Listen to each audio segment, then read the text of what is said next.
Assalamualaikum warahmatullahi wabarakatuh. Ketemu lagi dengan Ibu. Di sini kita akan membahas tentang sistematika penulisan karya tulis ilmiah. Nah, tahap-tahap awal yang perlu kita lakukan dalam penulisan karya tulis ilmiah yaitu pertama bagian awal, mencakup halaman sampul depan, halaman judul, halaman pernyataan keaslian tulisan, halaman pengesahan, persembahan, kata pengantar, daftar isi dan daftar tabel serta yang lainnya ya. Kemudian bagian utama, berisi pendahuluan. Nah, di pendahuluan ini ada tinjauan pustaka, metodologi penelitian, hasil dan pembahasan, kesimpulan dan juga saran. Baru yang terakhir adalah penutup. Nah, biasanya bagian penutup ini terdiri dari daftar pustaka serta lampiran-lampiran yang perlu dilampirkan pada saat penulisan karya tulis ilmiah. Tahap awal biasanya ada intisari. Intisari ini dibuat setelah karya tulis ilmiah kalian udah jadi atau udah dari proposal sampai seminar hasil. Nah, itu untuk pelaporannya harus ada intisari. Biasanya poin-poin dalam sediaan intisari ini, intisari sama dengan abstrak ya. Tapi kalau untuk D3 dia namanya intisari, tapi untuk skala S1 ke atas biasanya disebut juga dengan abstrak. Nah, intisari ini, poin-poin dalam intisari ini secara garis besar dia menceritakan tentang penelitian kita secara keseluruhan, namun dijelaskan secara singkat. Jadi misalnya pembaca, kalau udah pembaca dari intisari secara garis besar dia tahu apa yang diteliti dari karya tulis ilmiah ini. Dia intisari poin-poinnya yang pertama ada alinea pertama, yaitu menjelaskan tentang latar belakang penelitian dan tujuan penelitian. Nah, itu latar belakangnya secara garis besar. Kemudian alinea keduanya tentang proses penelitian. Kalau dia penelitian eksperimental biasanya dengan metode, prosedur kerjanya seperti apa, metodenya seperti apa, evaluasinya seperti apa. Kemudian alinea ketiga tentang hasil dari penelitian, menjawab hasil dari alinea kedua. Kalau evaluasinya A berarti hasilnya A juga, hasil A-nya apa. Nah, hasil penelitian ini nanti dalam alinea ketiga ini juga menjelaskan kesimpulan dari semua hasil penelitian, kesimpulan secara garis besar.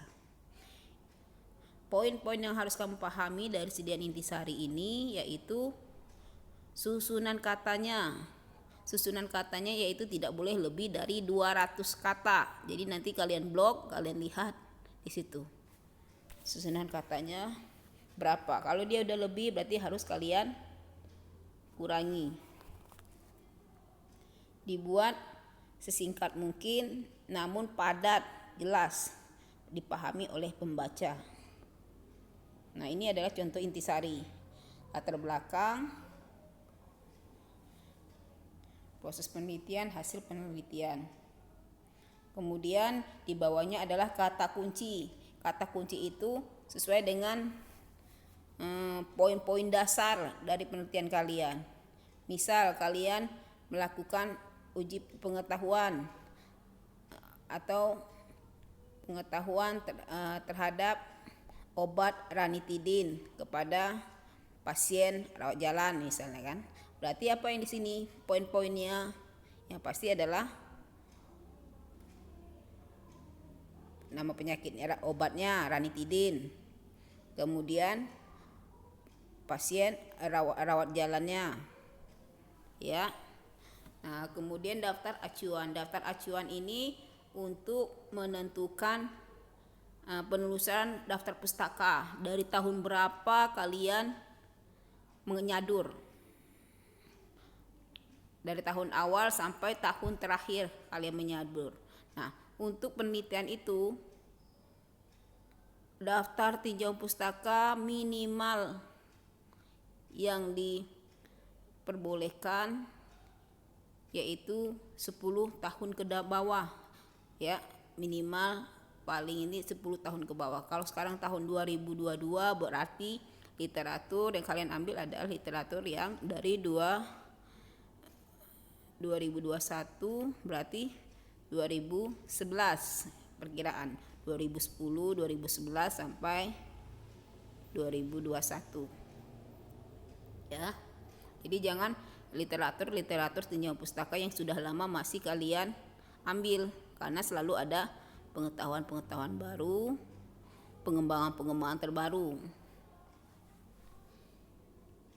Nah, perhatikan juga di sini intisari terdiri dari 3 paragraf yang berisi latar belakang, prosedur penelitian, hasil maksimal 200 kata. Nah, ini catatan penting ini harus juga dipahami. Nah, ini contoh intisari. Ada 3 alinea, tidak lebih dari 200 kata, dan sini ada kata kunci dan daftar acuan. Nah, ini berarti jumlah daftar pustakanya ada 10, dimulai dari tahun 2005 sampai 2013. Kemudian daftar isi.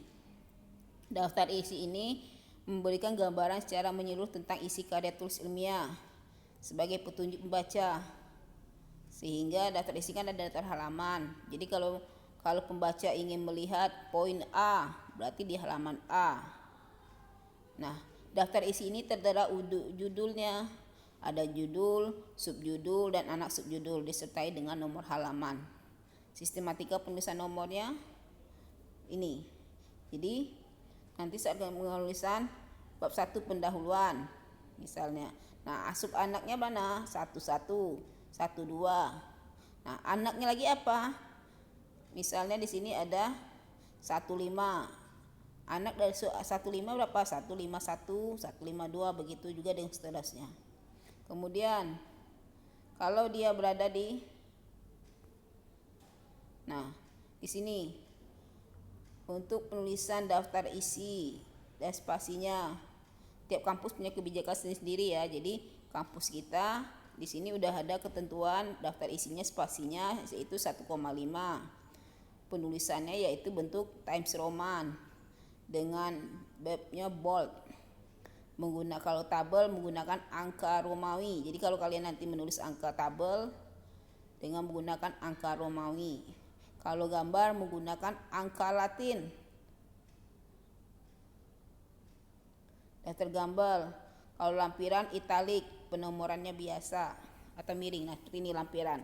Lampiran 7. Nah, ini dia miring. Contoh daftar tabel dan gambar. Ini contoh daftar tabel. Daftar tabel ini coba dilihat, dia bentuk angkanya angka Romawi. Kemudian untuk daftar gambar ini angka biasa aja ya, angka 1, 2. Nah, kemudian daftar lampiran. Lampirannya ada lampiran 1, lampiran 2. Halaman. Nah, ini bagian utama dalam karya tulis ilmiah. Di sini ada bagian isi, yaitu pendahuluan. Pendahuluan ini meliputi memuat tentang latar belakang, batasan masalah, rumusan masalah, tujuan penelitian, dan manfaat penelitian. Paham ya, latar belakang itu beda dengan tinjauan pustaka. Ya. Latar belakang ini dia tidak bukan beda dengan tinjauan pustaka. Tetapi untuk penguat argumennya di latar belakang juga perlu. Ya, tetapi dia bukan bagian dari tinjauan pustaka. Latar belakang ini yang melatar belakangi kamu melakukan penelitian. Misal ada obat yang bersifat yang udah terkenal di masyarakat, obat-obat tradisional penambah nafsu makan. Itu secara empiris, secara ini jangan obat tersebut, sediaan tanaman tersebut juga familiar di lapangan. Kemudian sediaan pun itu sudah turun-temurun dilakukan secara tradisional. Nah, peneliti sebagai peneliti tertarik. Jadi itu yang bisa menjadi salah satu latar belakang kalian. Kenapa nih banyak disukai sama orang? Kenapa obat ini udah familiar sama orang, tapi belum ada yang menelitinya, belum ada untuk melakukan pembuktian. Nah, tugas kalian itulah melakukan pembuktian. Benar nggak sih dari prasangka dari masyarakat itu? Itulah perlu dilakukan penelitian. Nah, itu masukkan ke dalam bagian latar belakang serta hal-hal yang menjadi pertanyaan-pertanyaan peneliti, itu menjadi salah satu latar belakang. Kemudian batasan masalah. Nah, dalam penelitian itu kalau kalian mau luas, tapi kalau ada batasan, tidak terlalu mencakup terlalu luas, ya tulis batasannya. Misalnya kamu hanya mau meneliti khasiatnya saja tanpa melakukan penelitian lain. Tidak dilakukan pengujian khasiatnya hanya kepada hewan, tidak melakukan kepada manusia misalnya. Nah, itu ditulis pada penelitian kalian di batasan masalahnya. Kemudian rumusan masalah. Nah, rumusan masalah ini intinya dia menjawab dari kesimpulan yang menjadi pertanyaan dari peneliti. Itulah rumusan masalah. Sehingga nanti saat kalian melakukan kesimpulan itu panduannya dari rumusan masalah. Apa yang mau dilakukan oleh peneliti. Nah, di sini tujuan penelitian. Nah, tujuan penelitian ini juga menjawab dari rumusan. Ya, menjawab dari rumusan. Paham maksudnya? Misal bagaimana yang mau ditanyakan kan? Bagaimana sifat fisik dari tanaman jambu terhadap tanaman jambu dibuat dalam formulasi sediaan salep gitu kan. Bagaimana evaluasi fisik? Nah, tujuannya apa? Untuk mengetahui sifat fisik dari tanaman jambu yang diformulasi menjadi sediaan salep. Itu contoh. Nah, jadi saling sambung menyambung, tapi kalau untuk kesimpulannya dia menjawab dari tujuan juga rumusan masalah. Tujuannya itu untuk mengetahui kan, tapi kalau kesimpulannya, nah yang diketahui itu apa? Apakah sesuai atau tidak sesuai? Nah, kemudian manfaat penelitian itu ada manfaatnya. Bisa bagian akademik buat apa, untuk penelitian lanjutnya apa, dan juga untuk instansi. Nah, ini tinjauan pustaka. Tinjauan pustaka berarti banyak teori-teori yang berhubungan dengan penelitian yang kalian cantumkan. Nah, tinjauan pustaka namanya juga tinjauan pustaka, berarti ada daftar pustaka penguatnya yang harus kalian lampirkan. Seperti di sini ada catatan kakinya. Pengertian A diambil disadur dari mana? Tulis di situ. Ya. Nah, kemudian ada kerangka konsep. Kerangka konsep ini memberikan konsep dari awal penelitian sampai proses dan juga hasil. Biasa kerangka konsep ini bentuk kerangka, ya. Bisa bentuk ada variabelnya, ada variabel dependennya, ada variabel independennya. Ada yang tergantung, ada yang menggantung. Nah, ini contoh kerangka konsep. Ada variabel dependennya, ada variabel independen. Ya. Kemudian kerangka konsep itu berbeda untuk penelitian komunitas, untuk penelitian sejenis eksperimental. Nah, kerangka konsepnya berbeda. Kemudian metode penelitian. Nah, metode penelitian tadi, metode itu cara-cara yang kalian lakukan biar mendapatkan hasil yang kalian dapatkan. Kadang di literatur banyak bermacam metode. Nah, kamu batasi metode mana yang kamu mau gunakan. Jadi di batasan masalah metodenya kamu tulis. Di metode penelitian pun kamu tulis khusus yang mau kamu lakukan. Gak usah semua metode ditulis pada metode penelitian. Yang untuk ditulis semuanya itu ada di tinjauan teori. Tetapi kalau untuk metode penelitian yang ada di bab 3, cukup metode yang mau dilakukan. Kemudian hipotesis. Hipotesis ini adalah praduga sementara dari peneliti. Jadi seolah-olah peneliti sudah tahu gambaran ke depannya, hasil penelitiannya seperti ini. Cuma peneliti itu ingin membuktikan benar gak sih praduganya. Ya, jadi ada HI sama dengan H0 atau HI tidak sama dengan H0. Berhubungan atau tidak berhubungan. Kemudian, nah ini untuk alat ukurnya ya. Misalnya biasanya menggunakan alat ukur metode penelitian komunitas ya, yang hanya mengolah-olah data. Biasanya dia berhubungan dengan definisi operasional. Ada alat ukurnya, ada hasil ukurnya, kemudian ada skala ukurnya. Nah, ini biasanya pada penelitian-penelitian yang mengolah data.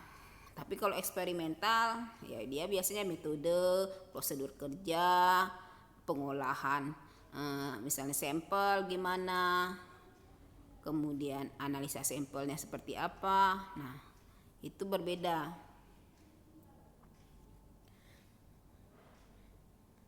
Nah, ini contoh jenis penelitian eksperimental, sama urutannya ya. Alat, bahan, nah, ada alatnya, ada bahannya. Kalau yang tadi yang menggunakan alat ukur, ya, seperti ini tadi ada skala ukur, biasanya untuk penelitian komunitas. Nah, kemudian hasil dan pembahasan. Nah, hasil ya benar-benar menjelaskan hasil dari penelitian. Nah, kemudian pembahasan itu membahas dari hasil yang diikuti dengan argumen penunjang pengikatnya. Jadi juga tetap ada literatur penguat dari hasil kalian. Kalian bandingkan dengan mungkin data dari penelitian orang lain atau literatur lain untuk menguatkan argumen kalian. Jadi pembahasan ini juga harus ada argumen penguatnya yang ada literatur tambahannya atau ada daftar pustakanya. Sehingga penelitian kalian itu bisa dipertanggungjawabkan. Nah, di sini kesimpulan dan saran. Nah, kesimpulan tadi, kalau kita rumusan masalahnya ada 2, tujuan penelitiannya ada 2, berarti kesimpulannya pun juga harus ada 2. Ya, jadi ngikutin. Dia saling berkesinambungan. Saran. Nah, saran bagi peneliti lanjutan apa? Misalnya penelitian kamu ini perlu dikembangkan, kamu kasih saran untuk penelitiannya. Apa yang belum kamu lakukan, kamu kasih saran buat peneliti selanjutnya. Oke, nah ini adalah bagian penutup. Nah, ini ada bagian daftar-daftar pustaka. Untuk penelitian daftar pustaka ini kalian baca satu persatu, ya. Nah, di sini contoh nama kita ada 3 kata, Ika Puspitasari, ditulislah Sari IP. Berarti ambil nama yang paling ujung, Sari, IP titik. Nah, kalau dia lebih dari 3 kata, ya, ambil datanya. Nah, kemudian bila dia dicetakkan 1, kemudian dia pengulangan cetakan 3, ada cetakan 1, cetakan kedua dan cetakan 3, maka yang dicantumkan penerbit adalah cetakan 1 2000. Oke. Nah, itu penulisan nama terlebih dahulu ya. Seperti ini. Nah, kalau nama penulisnya hanya 1 orang, kalau diambil dari buku gimana caranya? Ini nama penulisnya cuma 1 orang. Coba dilihat dia namanya Coleman MD. Berarti namanya itu ada 3 suku kata. 3 suku kata. Nah, Coleman ini biasanya pada akhir kalimat. Ya. Nih, judulnya Human Drug Metabolism. Kemudian kalau buku yang mempunyai editor. Nah, sama ya, nama, tahun, judul bukunya, kemudian penerbitnya di mana terbitnya. Kalau penulisnya hanya 1 orang, kalau diambil dari jurnal, nih nama orang, tahun, jenis jurnalnya apa, ya. Ini judul jurnal, judul penelitiannya, kemudian jenis jurnalnya apa, terbitnya tahun berapa, halamannya.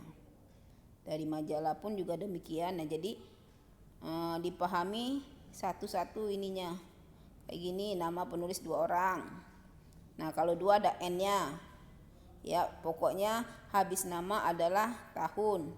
Nah, sekarang penulisan daftar pustaka udah lebih gampang ya dengan menggunakan sistem Mendeley. Jadi kalau kalian menggunakan, masukkan datanya ke aplikasi Mendeley, dia otomatis akan merubah dengan sendirinya daftar pustaka kalian. Tetapi kalian juga harus paham, kalau kalian memasukkan secara manual ya seperti ini, harus sesuai dengan susunan. Nah, kalau penulisnya ada 3, 1, 2, dan yang terakhir tetap di tahun. Ya, nih kalau namanya 3 orang. Intinya kalau ada namanya seperti nama kamu Indah Sari, berarti Sari, koma, I, titik. Ya. Nah, kalau ada nama orang lain, koma pembatasnya. Kemudian nama penulisnya lebih dari 6 orang. Nih, nama penulis 3 sampai dengan 6 orang. Ya, boleh ditulis satu persatu. 3 kalau ada 6. Nah, kalau dia lebih dari 6.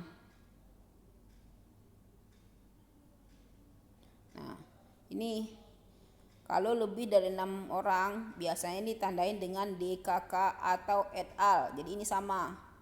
DKK, kalau DKK semua, et al semua kalian. Berarti itunya penulisnya yang di belakang tidak usah kalian tulis, tetapi cukup tulis dengan DKK atau et al. Contohnya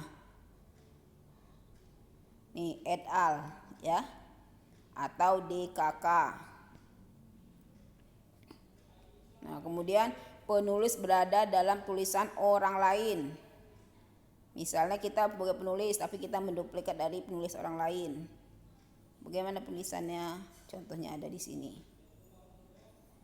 Ya, berarti ada 2 judul di sini. Ya, candidate phase development. Nah, apabila yang diacu adalah suatu chapter dalam suatu buku, maka penulisan sebagai berikut. Jadi semuanya ada ya, contohnya dari nama, kemudian judul bukunya, halamannya.